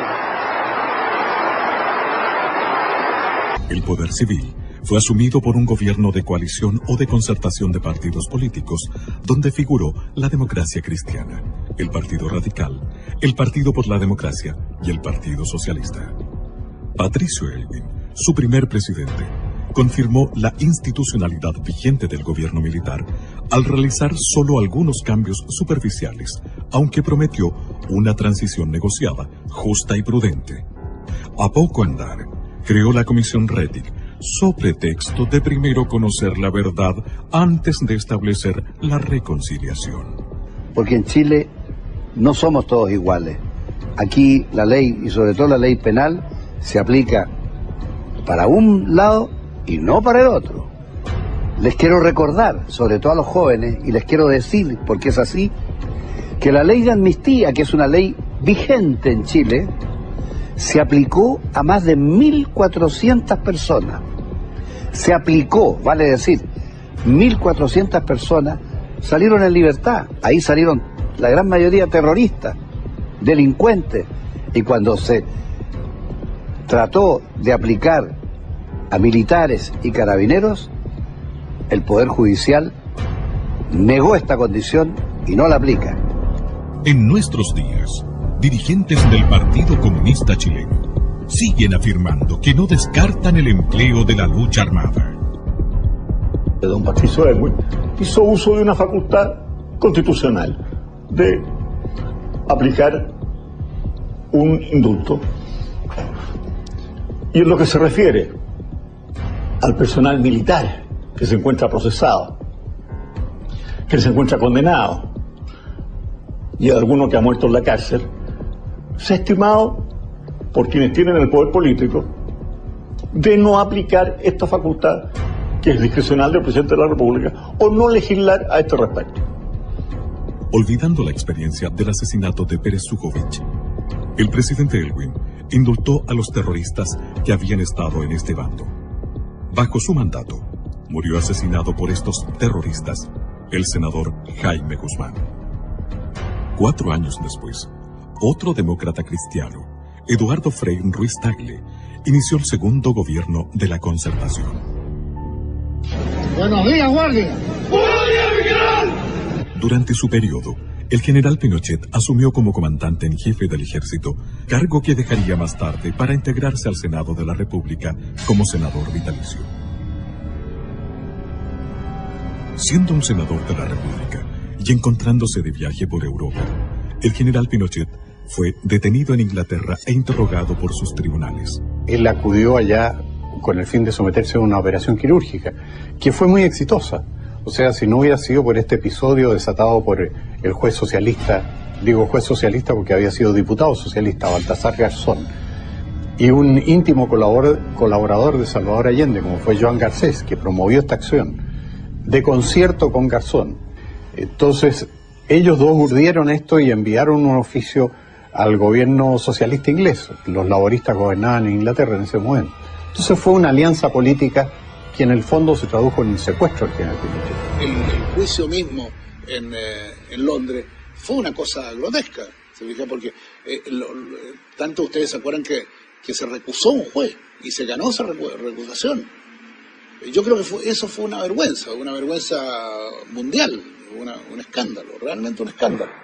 Y además en violación de toda la legislación conocida, porque el general Pinochet tenía inmunidad oficial, o sea, él como ex jefe del Estado y además con un pasaporte oficial del gobierno chileno no podía ser detenido. La noticia de su detención provocó gran revuelo mundial.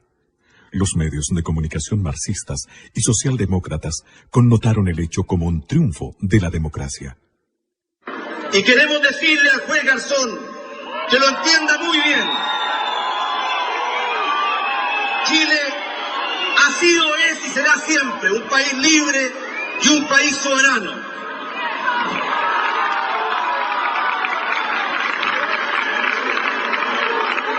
Por un problema de principios, no podemos permitir que hoy día un juez español, mañana un juez de Mozambique o de cualquier otra parte del mundo, se arroje una jurisdicción que no le corresponde y pretenda intrometerse en nuestros asuntos y juzgar a personas por hechos ocurridos en nuestro país y que tienen el alto cargo de haber sido expresidente de la República. Dentro de los sentimientos de apoyo que provocó en nuestro país el secuestro del general Pinochet en Londres, fue el que unió por esos días a las barras bravas del fútbol profesional.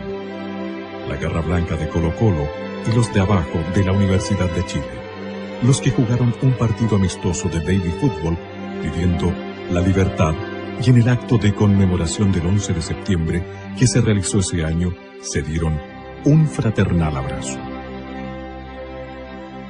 Durante su calvario, el matrimonio Pinochet recibió la visita de la primera ministra británica, Margaret Thatcher.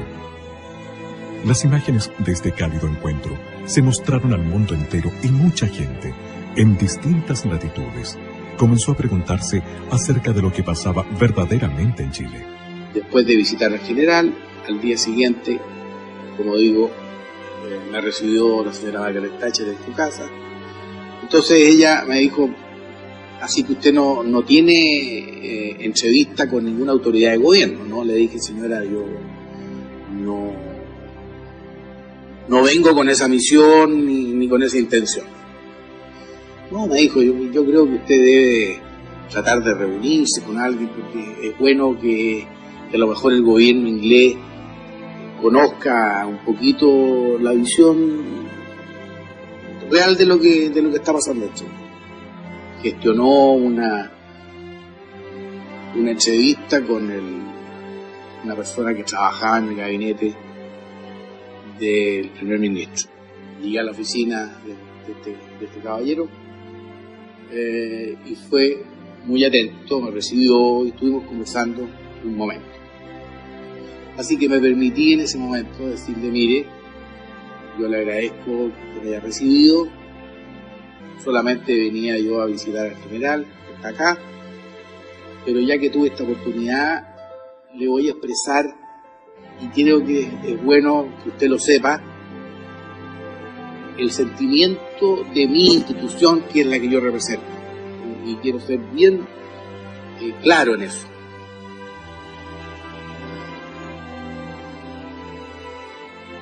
Nuestra institución nunca más va a confiar en Inglaterra. Lo de Londres fue terrible, pero fue algo inesperado, absolutamente, en el primer momento. Ahí lo vi triste, lo vi terriblemente. Mira, cada despedida era, para él sentía que se iba a morir en cada despedida cuando se...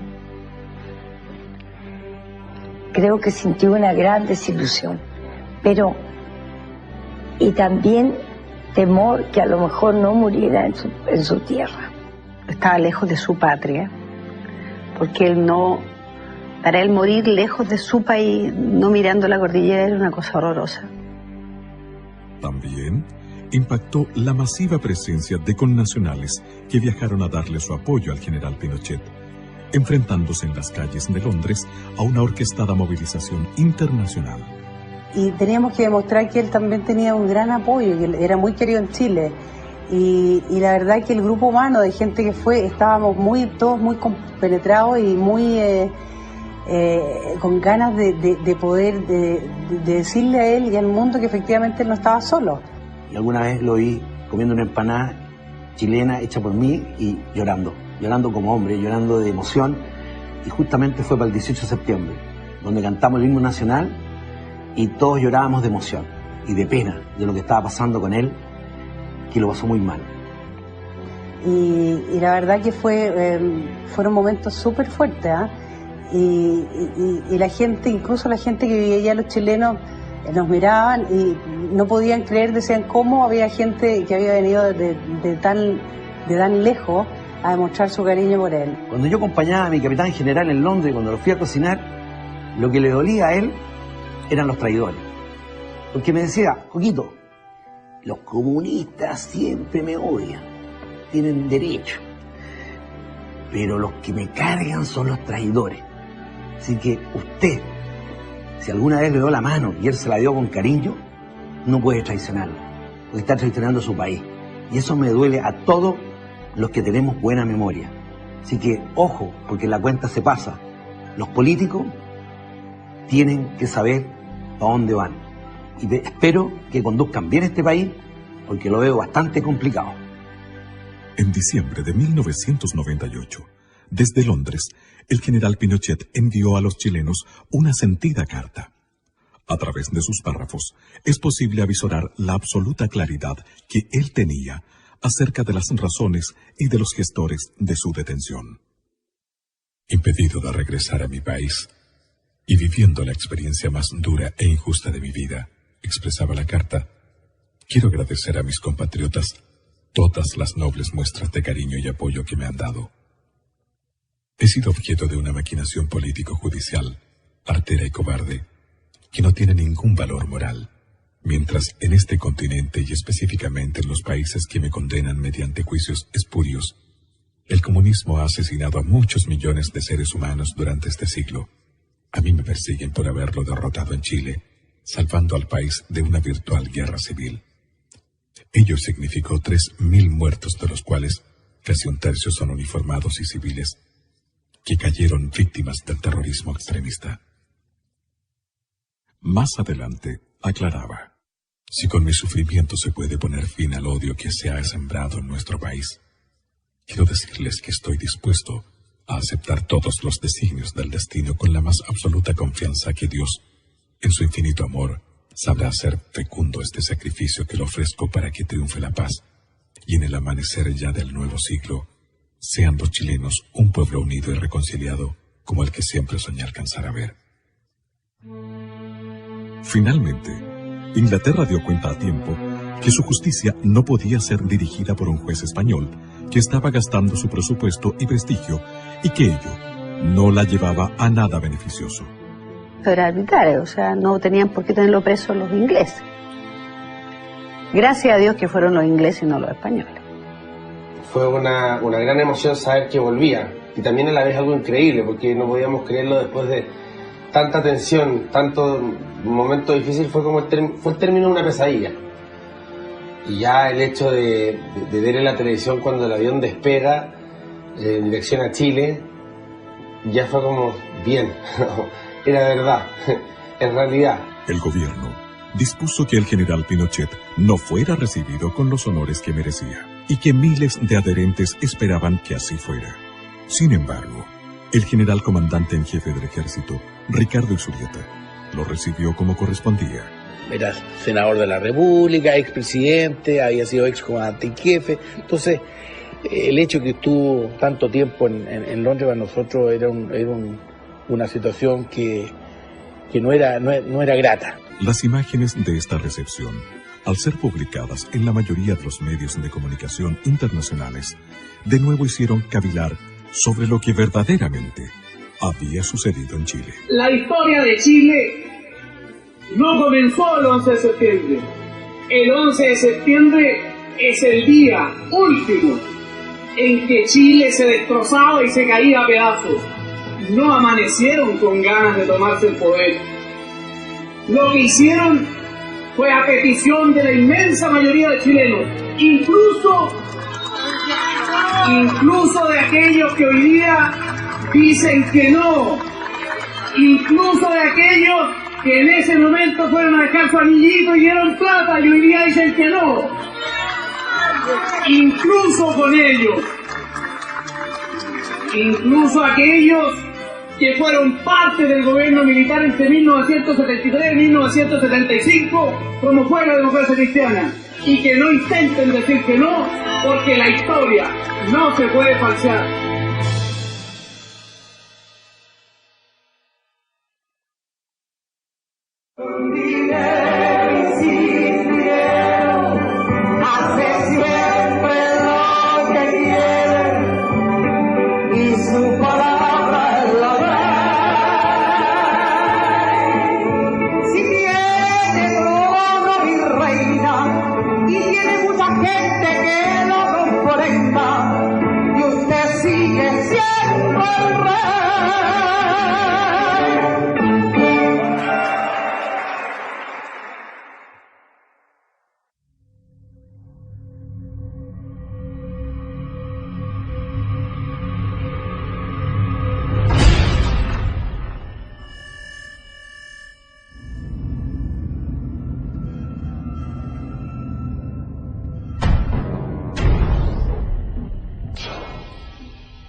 Fue un hombre que tuvo críticas en el camino. Yo no fui ajena a ella, lo reconozco con hidalguía.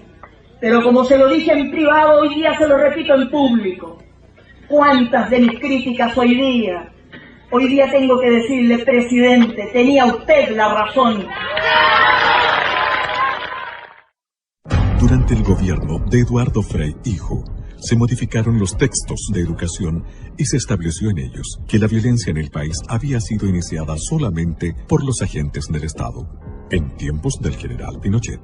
El cambio en los textos de educación fue una clara demostración de querer borrar de la historia el periodo de guerra irregular que se mantuvo vigente por casi 30 años en Chile, con algunos momentos más álgidos y duros que otros. El presidente Eduardo Frei Ruiz-Tagle, lamentablemente, con la anuencia del mando militar, tratando quizás de dar señales de consenso reconciliador, estableció una mesa de diálogo, con lo que se judicializaron todas las causas militares. El perjuicio mayor fue para los militares que habían actuado directamente en la lucha contra la actividad terrorista.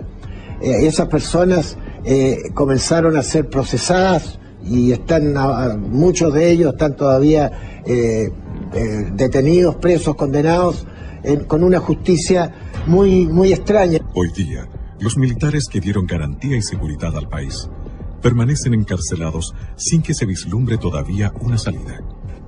Evidentemente uno ve una acción insidiosa, porque acá uno escucha permanentemente la mitad de la campana, la mitad de la historia. Yo le dije al principio de esta entrevista que la verdad contada a medias termina siendo una vil mentira. Entonces, ¿por qué no juzgamos a la otra parte también? Yo no estoy diciendo, ningún camarada dice, no tenemos que ser sometidos a juicio, pero a juicios justos.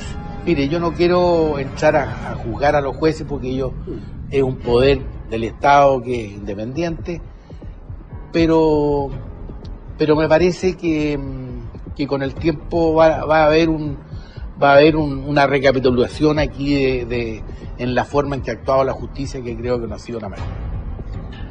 Mi opinión personal es que simplemente aquí se ha aplicado un doble criterio en lo que dice relación con la aplicación de tratados internacionales, pero ahí está la Corte Suprema, que hasta hace 10 años lo aplicó de una manera y ahora lo aplica de otra manera, con las mismas normas legales que estaban vigentes ahora y antes. Tras el gobierno de don Eduardo Frei Ruiz-Tagle, vino el gobierno de don Ricardo Lagos Escobar, quien intentó reivindicar al nuevo socialismo, al socialismo renovado, que apoyó nacional e internacionalmente su gestión. Su sucesora, la presidenta de la República, doña Michelle Bachelet Jeria, hizo recrudecer el trato a los presos políticos militares. Caracterizó su gobierno con una serie de cambios sociales. Su eslogan fue ni perdón ni olvido, mientras en los escenarios internacionales declaraba no guardo resentimiento alguno. Pero Tata, tanta persecución parece película de terror esta cuestión, po. Mira, es que todo está clarito. En la prensa, en los textos de estudio, en el Museo de la Memoria y en la los... sentencia, acuérdate, po. Bueno, pero es que en los juicios contra militares que no tienen nada de justicia. Sí, po. Pucha, Tata, encuentro escalofriante tanto rencor. ¿Sabéis, Tata? Yo creo que la carretera austral es lo que más representa al general. Abriendo caminos, dejando huellas donde antes nadie lo había intentado. Estamos de acuerdo, mi niña. En todas las épocas han habido grandes hombres que han abierto caminos y han dejado huellas imborrables. El 24 de diciembre del año 2006, semanas después del fallecimiento del general, la Fundación Augusto Pinochet dio a conocer una carta del exmandatario en la que, en uno de sus párrafos, se dirige especialmente a las nuevas generaciones, aclarando: Chile empezó a arder y se encajonaba sin escape. Objetivamente, en mi concepto, a 3 posibilidades. Esto que lo entiendan las nuevas generaciones nacidas con posterioridad a la crisis. A una guerra civil sin cuartel, de ventana a ventana, con miles y miles de personas muertas, a la imposición de una dictadura llamada del proletariado ideológicamente marxista-leninista, con la pérdida total de libertad política y del Estado de Derecho, y a una reacción conjunta de civiles y militares para eliminar tajantemente las anteriores. Nadie discute que la inmensa mayoría de la población se inclinaba por esta última alternativa. En otro párrafo de esta carta, el general aborda de manera frontal el tema de las muertes y los desaparecidos. En muchas muertes habidas y en los desaparecidos de cuerpos, es muy posible que no se logre jamás un conocimiento acabado del cómo o por qué ocurrieron. No se puede descargar con simpleza la responsabilidad de un sinnúmero de extralimitaciones porque no hubo un plan institucional para ello. Los conflictos graves son así, fuentes de abusos y exageraciones. En los enfrentamientos habidos en la historia, el resultado en cuanto a pérdidas de vida y las deshumanizaciones son parte de su definición. Finalmente, la carta concluye con una exclamación que parece surgir desde el alma misma del general Pinochet. ¿Cómo quisiera que no hubiese sido necesaria la acción del 11 de septiembre de 1973? ¿Cómo hubiese deseado que el presidente Salvador Allende no hubiera incubado en su ideario el propósito de transformar a nuestra patria en una pieza más del tablero dictatorial marxista? Esta misiva, conocida en forma póstuma, no hace sino engrandecer la imagen de Augusto Pinochet, a juicio de algunos analistas internacionales, como lo menciona en su obra el escritor italiano Mario Spataro. El mundo, poco a poco, está comprendiendo y valorando la verdad de los hechos que acontecieron en Chile, y la imagen del general Pinochet está comenzando a tomar su real dimensión de estadista y patriota. También lo cree así Paul Johnson, destacado escritor e historiador inglés, que señala textualmente en su obra: la gente debe estar de acuerdo en diferir sobre los héroes. Yo admiro enormemente a Chile y su gente, y me preocupé cuando mi amigo Salvador Allende se hizo presidente y abrió el país a las hordas de radicales armados de todas partes del mundo. Así que aplaudí la toma del poder por parte del general Pinochet. Pero al evitar la transformación de Chile en un satélite comunista, el general se granjeó el furioso odio de la Unión Soviética. Pinochet sigue siendo un héroe para mí porque conozco los hechos. Pinochet es el hombre del destino, por su voluntad inquebrantable y por su obra gigantesca. Forjador en lo fundacional del régimen, conductor de la transición y realizador de la futura consolidación y de la entrada de Chile en una nueva era. Estas no son palabras, son sentimientos profundos. Pinochet, para la mujer chilena, es signo de seguridad. Pinochet, para la juventud chilena, es símbolo de realización cierta de sus esperanzas. Pinochet, para el país entero, es el hombre símbolo de la vocación de grandeza de Chile. Pinochet es el más grande estadista de este siglo. Muchas gracias. Quizás el acto revanchista menos honorable de parte de la coalición gobernante y de su presidenta en esos momentos fue aquella orden política dada al comandante en jefe del ejército, general Óscar Izurieta Ferrer, con motivo del fallecimiento del general Pinochet, de no hacerle funerales de jefe de Estado y que no tuviera cortejo público. Sin embargo, aquel encontró la solución al hacerlo en la escuela militar. Si lo único que le falta a este país, lamentablemente, es poderse dar la mano entre todos. Por eso cuando mi papá se murió, yo me acerqué donde la señora Blandot y le di la paz. No por un gesto de aparentar políticamente nada a favor ni en contra de nadie. Simplemente porque en una misa fúnebre donde mi padre había muerto, hice lo que me enseñó él, que las rencillas y las cosas se dejan de un lado. El mundo entero observó conmovido el adiós al general, preguntándose nuevamente qué había acontecido realmente en Chile. Yo, señor, estoy en la final de la vida. Ya la vida veo que se va terminando y el camino solo se va acabando. Pero siempre guardo para ustedes el cariño, el afecto, y sobre todo el amor hacia cada uno de ustedes. Les agradezco todo lo que me han invitado. No tendría palabras para decirles cuánto es mi alegría y cuánto es lo que yo recibo de ustedes. Hoy, cerca del final de mis días, quiero manifestar que no guardo rencor a nadie, que amo a mi patria por encima de todo y que asumo la responsabilidad política de todo lo que he obrado en la convicción que ello no tuvo otro norte que engrandecer a Chile y evitar su desintegración. Quiero especialmente dar un mensaje de apoyo a mis camaradas de armas, muchos de ellos privados de libertad, que sufren la persecución y la venganza de quienes desencadenaron la confrontación y la violencia, que obligó a las Fuerzas Armadas y de orden a intervenir para superar un conflicto que parecía insalvable. Gracias a su coraje y decisión, Chile pudo transitar entre la amenaza totalitaria y la plena democracia que nosotros restablecimos y de la cual gozan todos nuestros compatriotas. Reitero lo que he dicho siempre, Yo asumo la plena responsabilidad política de lo sucedido. Tengo la certeza más absoluta de que el día de mañana, cuando cesen las pasiones y los resentimientos, la historia juzgará con objetividad nuestras tareas y reconocerá que la obra realizada colocó a Chile a la cabeza de las naciones de este continente. Ruego a la divina providencia que seamos capaces de superar las heridas que inevitablemente dejan conmociones sociales y políticas como las que debimos enfrentar en 1973, y que se restablezca en Chile la unidad, concordia y paz social. Solo así volveremos a ser grandes y sepultaremos el odio y el revanchismo. Muchas gracias a todos ustedes por la lealtad y la gratitud que guardan para con este viejo soldado, a quien la patria lo colocó en una encrucijada histórica que logramos resolver con el apoyo y respaldo de sus camaradas de armas y del heroico pueblo chileno. ¡Viva Chile!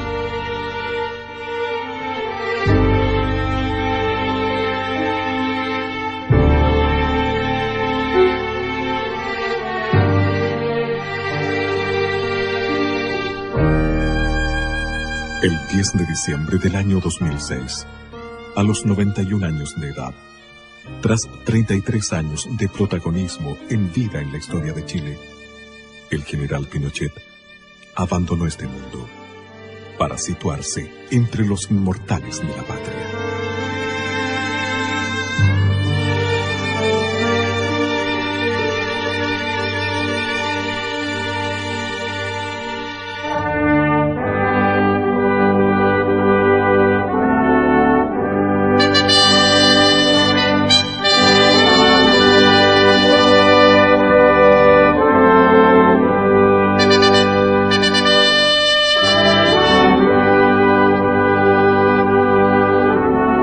Cientos de presidentes serán olvidados. Un general Pinochet vivirá para siempre.